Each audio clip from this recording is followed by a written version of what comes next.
안녕하세요. 환상남자입니다. 저는 1년 내로 은퇴를 준비 중인 예비 바이오족이며 현재는 직장 노동소득, 법인소득, 금융소득을 벌고 있습니다. 그리고 배당주 투자를 통해 바이오족을 이루려 합니다. 최근 한국 주식을 모두 정리하고 전부 미국 주식에 투자했습니다. 한국 주식은 삼성전자, 우, KTNG가 있었는데 ISA를 정리하면서 한국 주식은 배당 받고 국내 상장 해외 지수 추종 ETF로 바꿨습니다. 그리고 지금은 국장을 떠났습니다.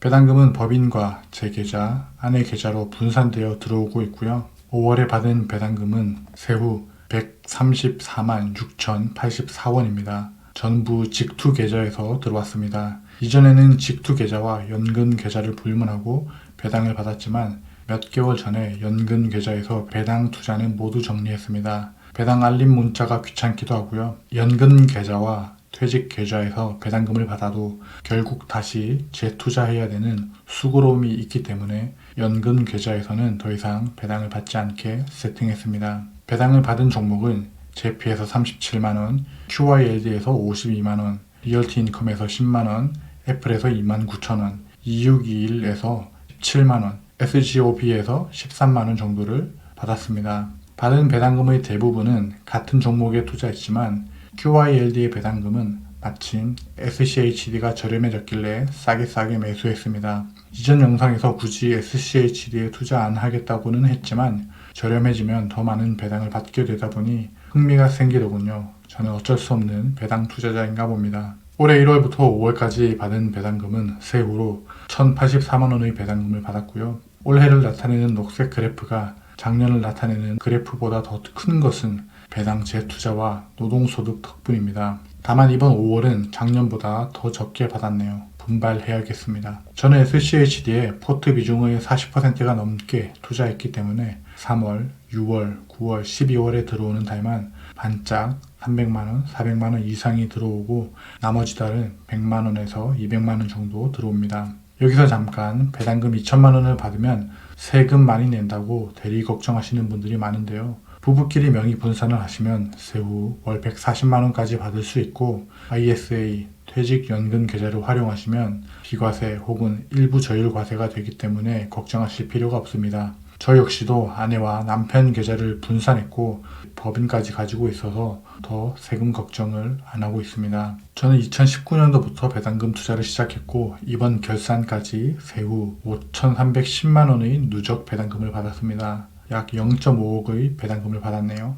많은 분들이 원금이 얼마인지 물어보시는데 원금은 법인 계좌, 제 계좌, 아내 계좌의 일반 계좌, 연금 계좌 다 포함하면 10억 이상입니다. 전체 배당률은 2.34%고요. 평균적으로 월마다 278만원씩 배당이 통장에 꽂힐 예정입니다. 올해 배당 목표는 월 300만원을 달성하는 겁니다. 올해 본업을 은퇴하면 일시적으로 고배당주에 투자를 늘렸다가 부업이나 다른 소득을 찾으면 다시 비중 조절을 할 예정이고요. 저희 현재 포트폴리오입니다. SCHD 42%, S&P 500TR 12%, QQQM의 12%, 고배당주의 12%, 채권 4.8%, 현금 3.3%, 개별주 8.9%, 퇴직연금에 들어가 있는 안전자산과 금을 합치면 2.7%입니다. 계속 QQQM을 사고 있고요. SCHD가 저렴해지면 간간히 매수하고 있습니다. 개별주와 채권도 조금씩 늘리고 있고요. 배당 투자는 운동과 같습니다. 현금 흐름을 유지해주는 배당금이 중요한지는 누구나 압니다. 그러나 많은 분들이 실패합니다. 지속하는 방법을 모르기 때문인데요. 배당 투자는 시작할 때는 쉽습니다. 그러나 시작한 그 순간부터 온갖 번뇌와 비교와 성장주의 기회비용이 생각납니다. 그걸 간과하시죠. 잠깐 제 습관을 이야기하자면 우리 부부는 아파트에 살고 있고 동네 마실이나 장 보러 갈 때 엘리베이터를 기다립니다. 엘리베이터를 기다리다가 갑자기 우리 부부 중 한 명이 스쿼트를 시작합니다. 그리고 누군가가 한 명이 시작하면 나머지 한 명도 그 스쿼트를 따라합니다. 생각할 시간도 없이 그냥 따라합니다. 운동의 중요함을 아니까 생각하지 않고 하는 겁니다. 운동을 하려고 다짐하거나 계획하지 말고 바로 시작하는 게 성공의 비결이라고 생각합니다. 배당 투자도 마찬가지입니다. 월급이 들어왔나요? 혹은 부가 수익이 들어왔나요? 놔두지 말고 바로 배당주에 넣으세요. 떨어지기를 기다리지 말고요. 미국 주식이 밤에 한다고 기다리지 마세요. 요즘엔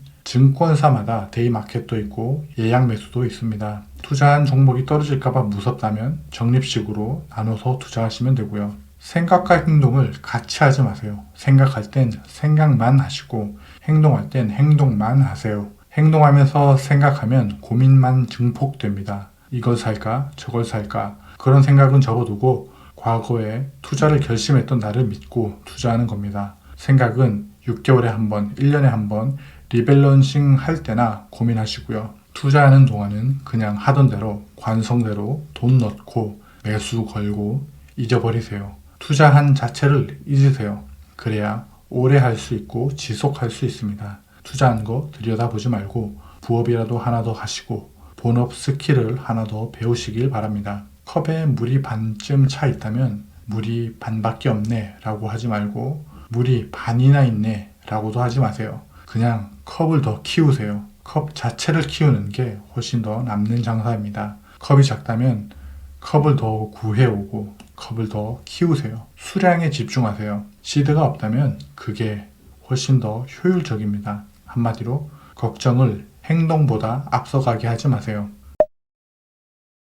최근까진 미국 주식의 흐름이 좋았고 경제가 비교적 잘 이겨낸 것 같습니다만 앞으로가 더욱 가늠이 안 됩니다. 인플레이션이 정말 쉽지 않습니다. 금리 인하는커녕 자칫하다간 금리 인상 이야기도 간간히 나오고 있죠. 없는 소리가 아니라 이제 대선이잖아요. 중국의 디플레이션 수출을 막고 중국 성장을 막기 위해 더 크고 무역 장벽을 세우고 있는 게 현재의 대선 주자인 트럼프와 바이든입니다. 중국이 가장 중요하게 생각하는 전광리에 모두 무역 장벽을 세웠고 세울 예정입니다. 전광리는 전기차, 태양광, 리튬 배터리입니다. 도이체방크에서는 트럼프가 당선되어 관세 정책을 시행하면 인플레이션이 다시 높아져서 금리 인하가 어려워질 거라는 기사도 나왔고요. 트럼프뿐 아니라 바이든도 더 많고 높은 무역 장벽을 세우려 합니다. 이렇게 전 세계의 공장이라고 불렸던 나라에서의 수입으로 저렴한 국가에서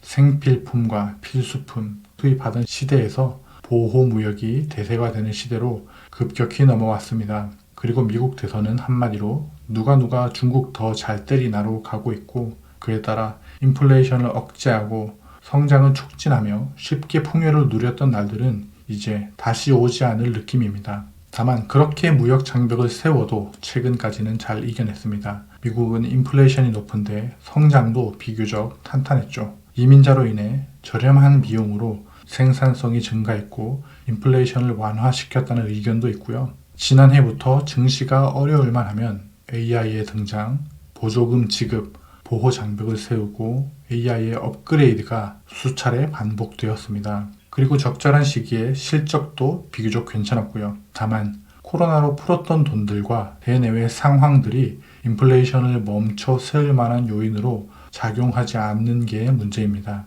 요즘은 어떤 제품이든 가격이 내려갔다는 이야기를 들은 지 오래된 것 같습니다. 이 그래프는 패스트푸드 인플레이션을 나타낸 그래프입니다. 2014년도를 기준으로 10년이 지난 올해 맥도날드는 100% 인상되었습니다. 아내와 저는 맥도날드를 무척 좋아하는데 한 달 혹은 두 달에 한 번 갈 때마다 깜짝깜짝 놀랄 때가 정말 많습니다. 진짜 갈 때마다 몇백 원씩 오른다는 느낌이 실제였던 거죠. 버거킹은 55%, 서브웨이와 스타벅스는 39%가 인상되었고요.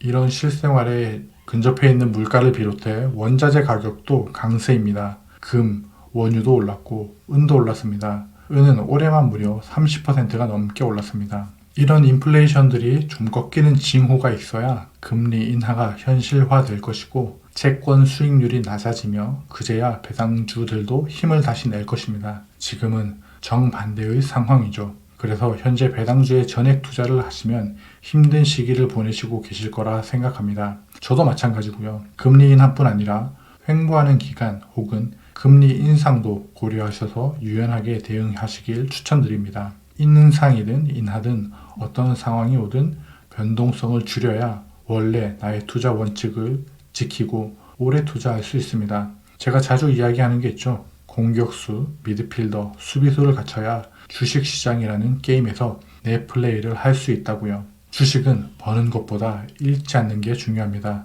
워렌 버핏이 이야기한 투자 1원칙과 2원칙이 둘 다 돈을 잃지 말아였습니다. 적은 변동성으로 훌륭한 자산을 비중 조절하며 상승장과 하락장을 버틸 힘을 키워야 하고요. 사람은 기대 수준이 아니라 훈련 수준으로 생활하게 됩니다. 여러분의 5월 수익은 어땠고 어떤 마음으로 5월을 보냈나요? 댓글로 알려주시면 감사하겠습니다. 이런 내용의 영상을 계속 받아보고 동기부여를 얻고 싶다면 구독, 좋아요, 알림 설정 부탁드립니다. 여러분의 응원이 바쁜 직장인에겐 가장 큰 힘이 됩니다. 여러분의 인생 우상향을 응원합니다. 감사합니다.